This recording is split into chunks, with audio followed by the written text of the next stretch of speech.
علیکم. اسفال ریختنش از سر کوچه را.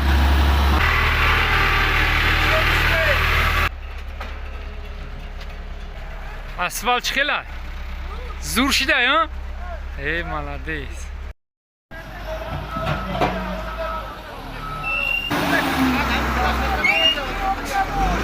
آریا تیرک آریا کندن که دوار که مردم ها شاو کورکیستن شاو شده کورکیستن بیتون ریختیستن. این شکرانه صلح و تنجی دولت، شکرانه راهبری دولت که امروز ما در زمان آسایشتگی زندگی داریم، تنج آرام و مردم از پی آبادی دیه و منزل کوچه خودشان است. انا همه مردم سهمگزار مردمی زرکمر، راهبری جوانای امروزه که تشبث را به دست گرفتن با از پی آبادی کلان آبادی دیار سهم گرفتن حاجی قیامالدین است. خدا کند که عمری دراز ببینه. دیهی زرکمر و کوچه سیسنگه انا تشبثی جوانای همه خدا کند که عمری همه جوانا را همیشه دراز کنه.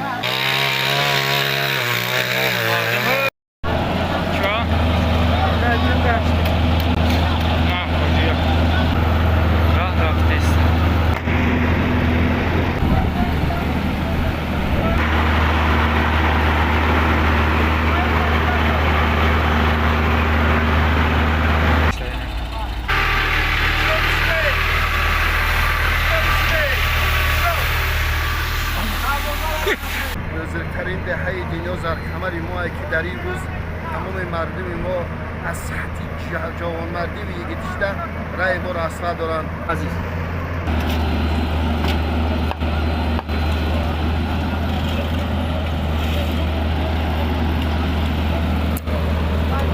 رفتی استایم خیلی کور